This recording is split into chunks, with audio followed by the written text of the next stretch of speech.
Welcome to the Jazz Flyte Podcast. I'm your host, Darrell Scott, and together we will dive into the lives and careers of the jazz legends who have left a rhythmic imprint on the world. Be prepared to reminisce on the highs and the lows of their musical journey and the trials that sculpted their timeless musical gems. We'll preserve the legacy of these extraordinary maestros and find inspiration in the melodies of their lives. Subscribe now and never miss a beat. Now, let's get to the show.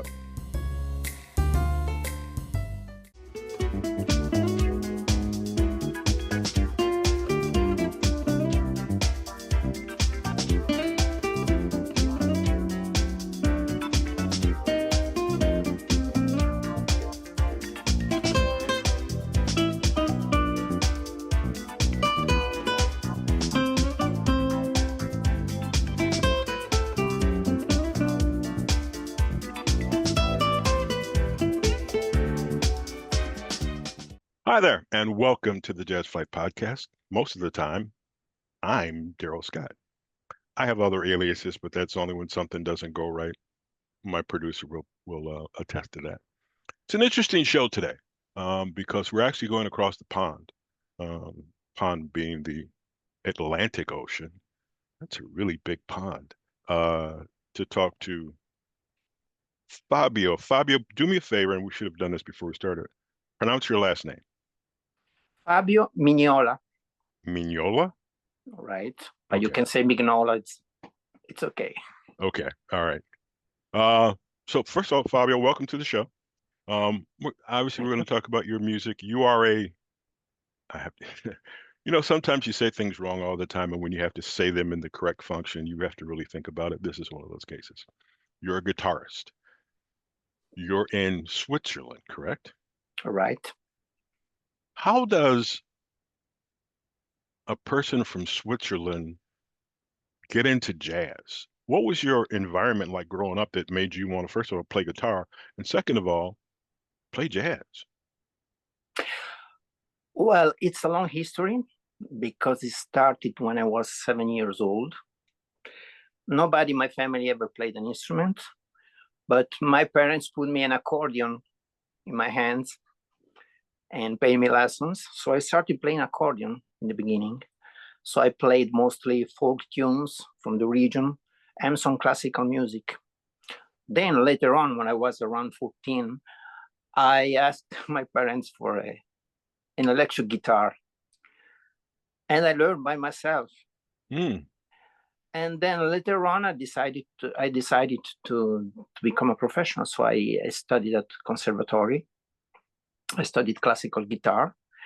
My teacher, Dante Brenna, was a student of Andrea Segovia, the great master of modern classical guitar. And then I graduated in an Italian conservatory, Bergamo. And then, I started teaching and producing. And my first albums were mostly folk music. But due to the fact that I was classic trained, I rearranged the folk tunes from my region for the classical guitar. And later on, I went into smooth jazz without knowing what smooth jazz was. So when I started promoting, on the other side of the ocean, there's a smooth jazz movement. I got into this, nowadays with the internet, I'm talking 20 years ago, it was beginning at this time. And I had a lot of contacts and possibilities to get them all over the world in my music. So that's the story. And I played many styles of music because I told you I come from classical music, folk music. I've been pop, dance guitarist, and do a lot of producing, so different styles. So jazz and mostly actually Brazilian music, which is also tied with influenced by jazz also, is my actual main style. How does a musician from Switzerland get to hear the smooth jazz, the jazz from America? Do you have a radio station that broadcasts the music? Do you Was there somebody that you heard and you decided to follow? How did you get to that point? Well, of course, there are radios playing music from all over the world. And I also had the luck to be able to listen to many concerts. We have a few jazz festivals in Switzerland, maybe the Montreux Jazz Festival. I've never been there, but I remember as a teenager, I was already watching the TV broadcast. And also where I lived in the south of Switzerland, which is an Italian-speaking part, we also have a few jazz concerts, not only jazz, but so I had the possibility to listen to a lot of very good musicians, from Chick Corea to Randy Brecker, Tower of Power, Ray Charles, Pat Metheny, who is my favorite, yes. and so on. So I went into smooth jazz quite naturally. I mean, it's the kind of music I like to play. I play it. Nice. We're happy about that. I like to mix different styles, because my smooth jazz is mostly influenced by Brazilian music, by Latin music. Maybe we'll be able to hear this later on. And yeah, that's it. Nice. So who was your first American influence? Pat Metheny? No, maybe you can see from Mr. Santana. Well, Jimi Hendrix.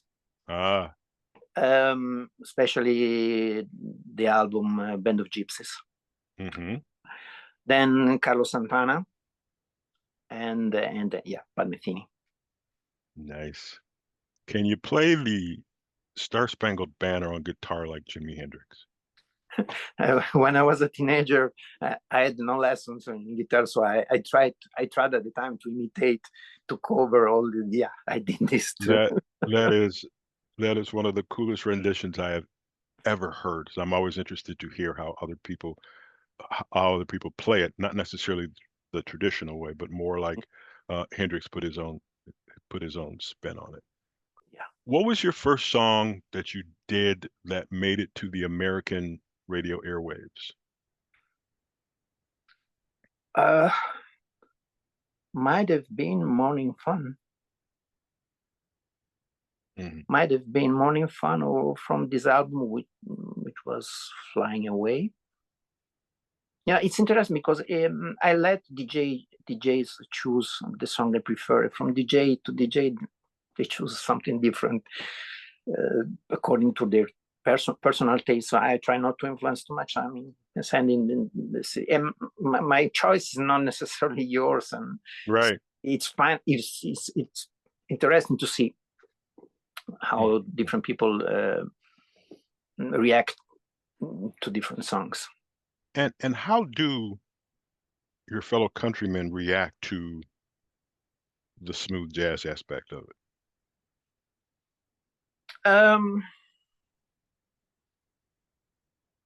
Smooth jazz, it's difficult to say how much is considered in Switzerland, because Switzerland has 4 different cultures: the German, the French, the Italian, and the Romansh. So Swiss German tend to look towards Germany and Austria. Swiss French tend to look to France. We Swiss Italian tend to look to Italy, as long as music goes, not just music. So smooth jazz, it's not necessarily so much on. I mean, there's not so many musicians. I mean, as long as I know, Greg Manning is Swiss. Lars Taylor is Swiss, and then cannot remember other people. Yeah, we've had Greg Manning on the show. Oh. He's a great guy and doing some great work. Yeah. What was your first reaction from an American about your music being played over in America? Well, it was kind of surprising, because up to then, when I first published my first smooth jazz CD, my music was played in the regions Switzerland, Germany, Austria, because it was folk music from Ticino, the place where I live. Mm-hmm. And so it was, this small circle. When I discovered, okay, we got the web, we can get in touch with people all over the world, and yeah, great. I mean, it's a huge door who opened, and even one of my songs got on a professional compilation. It was a compilation for DJs, Mm-hmm. which was produced in the United States and was sent all over the world. So I saw my music, popping up different radio station from USA to Japan, all over the world. So it was amazing. I mean, for me, who couldn't believe this. Can you describe that feeling? I can't imagine being in Switzerland, playing your music in Switzerland, and it's getting airplay there. Then all of a sudden you decide, I think I'll try the Americas. You send it over there and people are like, hey, we need to hear more of this. Did they have to tie a string to you to keep you landed on the ground, to keep your feet on the ground? Or were you just floating away being real happy and everything? It was more than 20 years ago. It's not like today that me and you, we can chat and see each other, mm-hmm. like almost in person. At the time, it was not so well developed. Right. So, well, it was great. I mean, they appreciate my music on the other side of the world. How is it possible? I mean, that was amazing.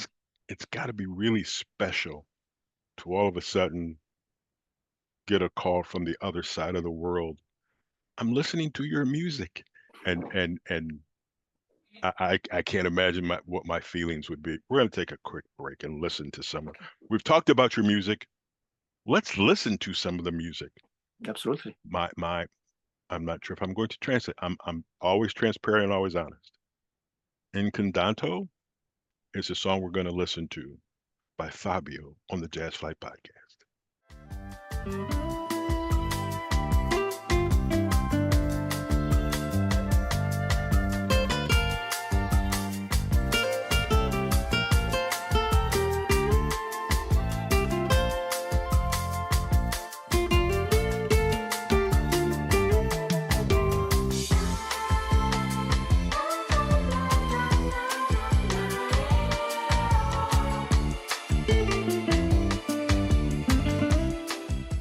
Welcome back to the Jazz Flyte Podcast. I'm Darrell Scott. Our guest today is Fabio.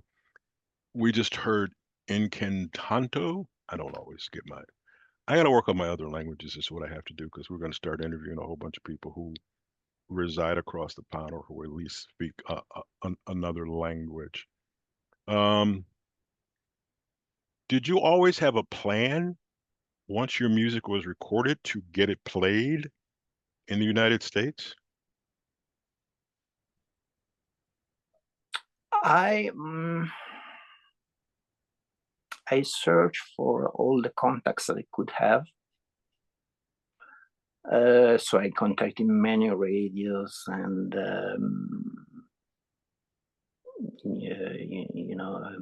people writing about my music. So that's why I was amazed by the what people wrote about my music and the reviews. And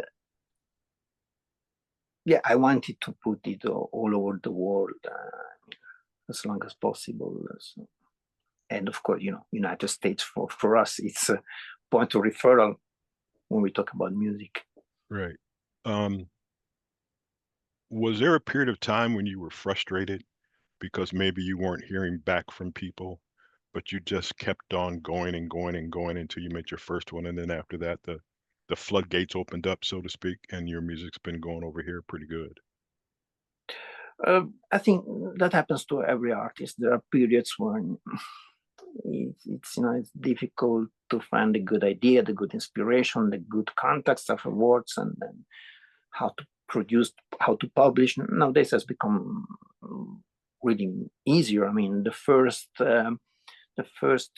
albums I did were still CDs, so you needed a label, which I had in the beginning here in Switzerland. And then little by little, you got into downloads, streaming. Nowadays, you do not even publish physical albums anymore. You just send it to a distributor, and it gets all over the world. That's really interesting. So I understand, and he's been a guest on the show also, Rock Hendricks. What is your relationship, and how did you and Rock get together? Kind of strange, but anyway, thank you to the social media, because if I'm not wrong, Rock Hendricks has Swiss origins too. Oh, okay. And we got in touch.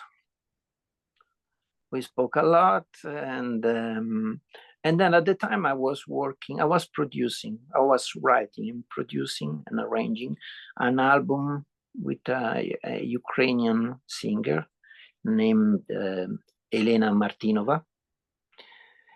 And we invited Rock to play one of our songs. We also invited another saxophonist from Ukraine, Konstantin Klasztorny, maybe, And so all the four people, we never met in person. We did everything through Skype. We exchanged our files, and in the end, here in my studio, I did all the production, and we were happy to have such a great sax player as Rock Hendricks with us. So is there a song where we can find both you and Rock playing on the same tune? Okay, the album you can find on digital platforms. It's by Elena Martynova and Fabio Mignola. The title is Turn to Your Soul in the English version. Then we did a Ukrainian language version. Now the song with Rock, I cannot remember the title. But there is a song out there of which you and Rock are both playing. Yeah. Okay, we'll find that or I'll just call Rock. Okay. It feels so weird to say I'm just going to call Rock. That doesn't just seem right. What you say you produce, you arrange. How did that all start? Why did you get into that? I always enjoyed also the electronic part of music. So I'm as instruction, a classical performer, but I also loved a lot dealing with electronic gears and softwares, and as I told you, mixing different musical genres, musical styles, and mixing different sounds. I mean, smooth jazz, it's kind of funky, jazzy, and you put your classical guitar on this, which is an acoustic instrument and concert instruments. I like to mix. I like to put together different influences into my music. What is the toughest part about what you do, being in Switzerland, trying to get your music to America, playing your music here? Is the relationships the toughest part? Is it just getting the music from A to B? What's the toughest part? The toughest part is live performing, because here we don't have clubs which are specialized in smooth jazz. They tend to be traditional mainstream jazz. So I'm playing live, but all the styles of music. And performing smooth jazz live here, it's difficult. I did some stuff on Swiss German radio, performing live and with a band, and there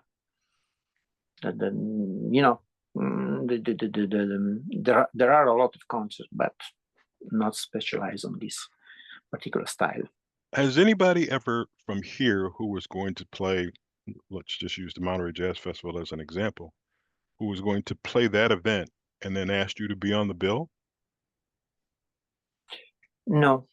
And no, I've never tried because I think it's not easy to have the permission, the visa to be able from Europe to come to the United States and be able to play.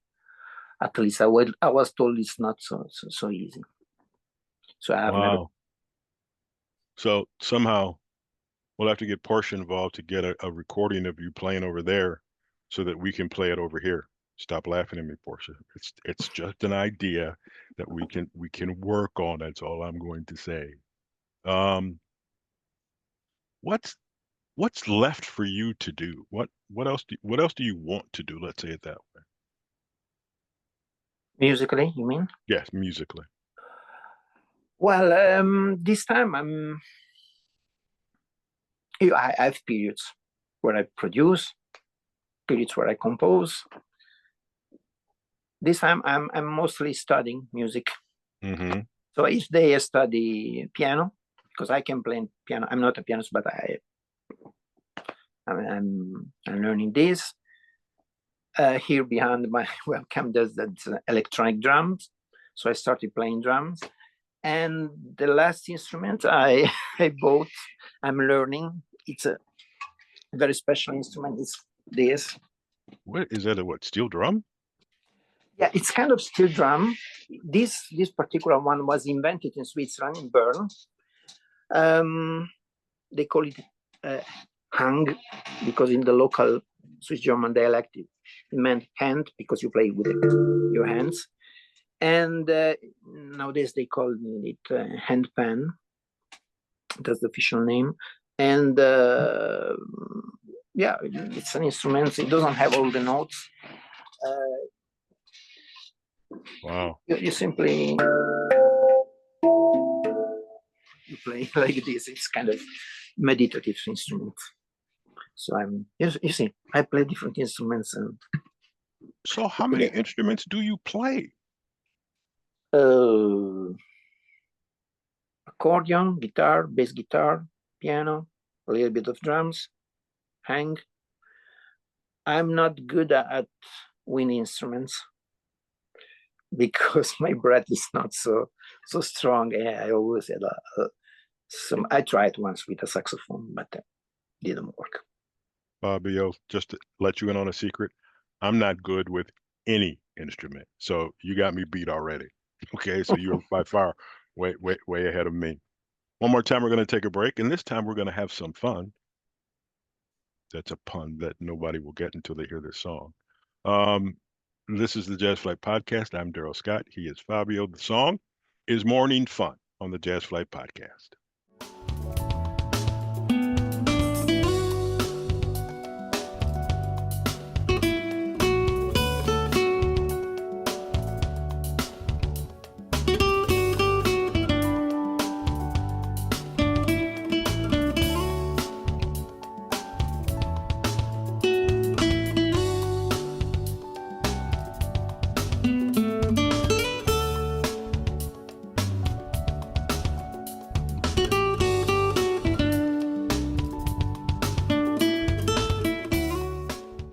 You do a lot, you play a lot, you arrange, you do this, you do that.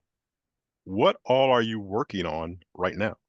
If I said, give me your schedule about different projects you have, how many projects would you be working on? And you can go as far out as you want.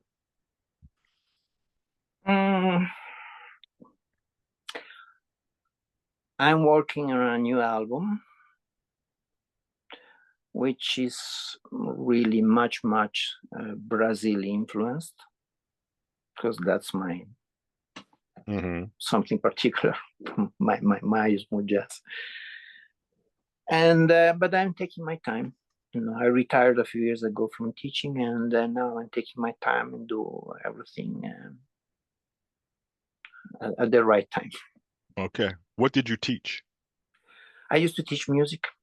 I was a music educator, and yeah. I would be your toughest student because I have no manual dexterity. I got no wind. I always tell people, I'm the guy that will bring you on stage. I will introduce you to the audience, and then I walk off and my job's done. It's an important job. I just want to be on stage and announce, folks. That's all I want to do. So Why was it just time to retire from teaching music, or what was that like?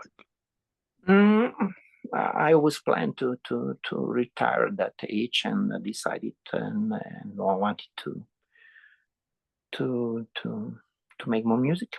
That's it. Oh, Focus okay. exclusively on music. And that's what you're doing now. Right. How soon will the new album CD project be out? Just a No idea. guess. Wow. No idea. I just need to record guitars, some refinements, and then mixing. But I'm taking my time. It needs time, and plus I'm a kind of perfectionist. I'm Swiss, very So precise. and I'm a perfectionist, but it's a different kind of thing.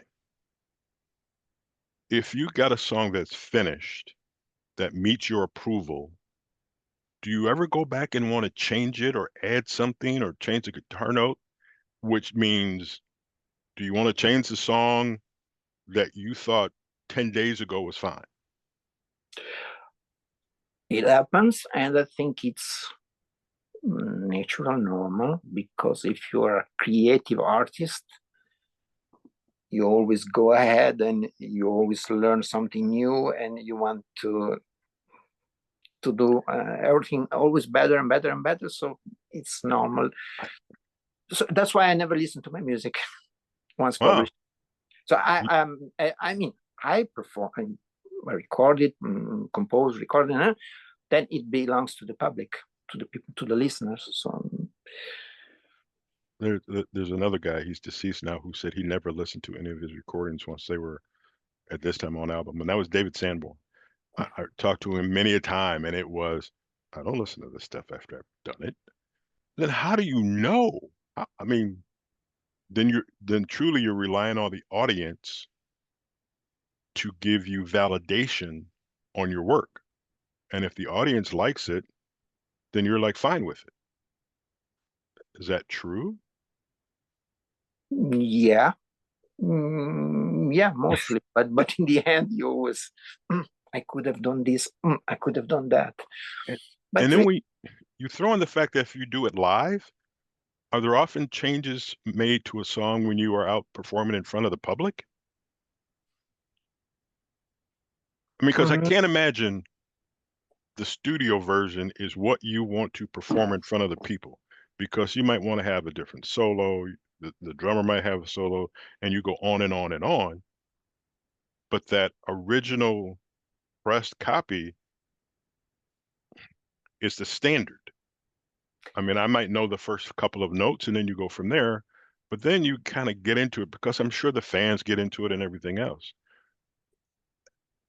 That's the part about music that always intrigues me. yeah, I think there are two ways of thinking.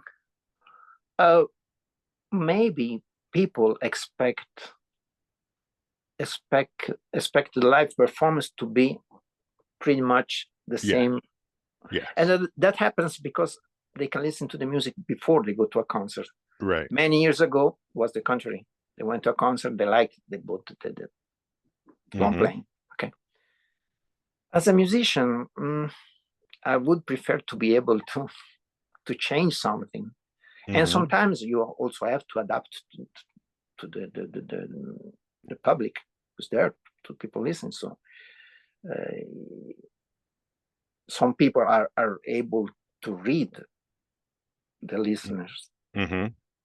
and be able to, okay, I need this because they like this. So it's always a difficult choice to All right. So, replicate 100% the same, or be more free. Actually, I'm playing with two musicians. One is a tenor singer, Mauro Bonomi, and the other one, we play Neapolitan songs and South American songs. And the other one is Mirko Roccato, is a saxophone player. We play Brazilian music, but in a jazzy way. So we mhm. know where we start the song, we know where we finish, but everything that's in the middle. In the middle is all up to you. And that's why I love playing this way. Fabio, this has been great. I greatly appreciate the time. What I'd like to see is once the new project is out, that you get it to us so we can Sure. share it to our social media and get your musicianship out to the world and see what we can do. Once again, greatly appreciate the time. Me too. Thank you As so I, much. as I say, not sure if everybody believes me, I reserve the right to be able to call you back if something new happens and we can talk Okay. about something different, whether it's new music or whatever. I got somebody who's coming out with a book, and there's another guy who's going to be involved in another band. But I greatly appreciate this time that you have spent with us and the Jazz Flyte Podcast listening audience. Thank you so much for the opportunity, and hello to everybody. I say this in Italian, we say ciao. Nice. Ladies and gentlemen, you've been listening to the Jazz Flyte Podcast. I am Darrell Scott. We greatly appreciate everybody listening. There'll be more people like this on the show, so you got to stay tuned. Just hit that subscribe button at the very end of this show.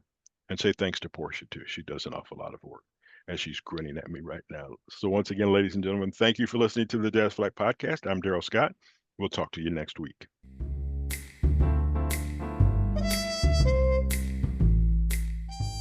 Thank you for tuning in to the Jazz Flyte Podcast. I hope you enjoy these stories and soulful melodies that grew through the doors of time. If you want to stay connected with the latest updates and episodes, don't forget to subscribe to my channel and hit the notification bell. Until next time, I'm Darrell Scott.